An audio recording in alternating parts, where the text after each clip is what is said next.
Thailand Cambodia संघर्ष में मौत का आंकड़ा 33 हुआ। कंबोडिया बोला पड़ोसी देश जानबूझकर जंग बढ़ा रहा। यूएन से संघर्ष रुकवाने की मांग।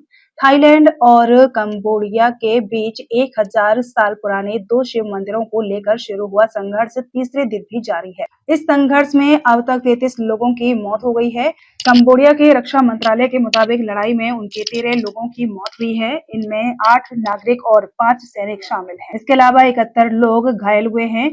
वहीं थाईलैंड के भी 20 लोग मारे गए हैं। इनमें 14 नागरिक और 6 सैनिक शामिल हैं। कंबोडिया ने थाईलैंड पर जानबूझकर हमला करने का आरोप लगाया है और कहा है थाई सेना उनकी संप्रभुता का उल्लंघन कर रही है। कंबोडियाई प्रधानमंत्री हुन मानेट ने शनिवार को दावा किया कि मलेशिया की मध्यस्थता में 24 जुलाई की रात दोनों ही देश सीज फायर पर सहमत हुए थे, लेकिन समझौते पर पहुंचने के 1 घंटे से भी कम वक्त में थाईलैंड के अपना रुख बदल दिया और समझौते से हट गया।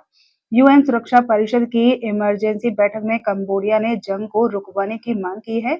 इस मीटिंग में थाईलैंड ने कंबोडिया पर सीमावर्ती इलाके में बारूदी सुरंगें बिछाने का आरोप लगाया है। थाई राजदूत ने कहा कि कंबोडिया ने ही हमले शुरू किए। विवाद को देखते हुए थाईलैंड स्थित भारतीय दूतावास ने एक ट्रैवल एडवाइजरी जारी की है। इसमें भारतीय नागरिकों से थाईलैंड और कंबोडिया सीमा के पास 7 राज्यों में जाने से बचने की अपील की गई है। इनमें ओबोन, रत्नाथी, सुरेन, सिसाकेत, बुरीराम साकाओ, चंथाबुरी और ट्राट शामिल है।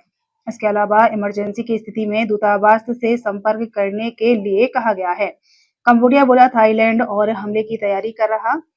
कंबोडिया ने जंग शुरू होने के बाद पहली बार हताहतों की संख्या बताई है। रक्षा मंत्रालय के मुताबिक अब तक 13 लोगों की मौत हुई है, जिनमें से 5 सैनिक हैं, वहीं 71 घायल हुए हैं, जिसमें 21 सैनिक हैं। सबसे ज्यादा नुकसान ओडार मेनचे प्रांत में हुआ है। लड़ाई की वजह से हजारों लोगों को सुरक्षित जगहों पर पलायन करना पड़ा है। कंबोडिया में 35,000 से ज्यादा लोगों को पलायन करना पड़ा है। ओडार मेनचे में 22,000 लोग पलायन कर गए हैं, जबकि प्री विहियर में 10,000 से ज्यादा लोग पलायन कर गए हैं।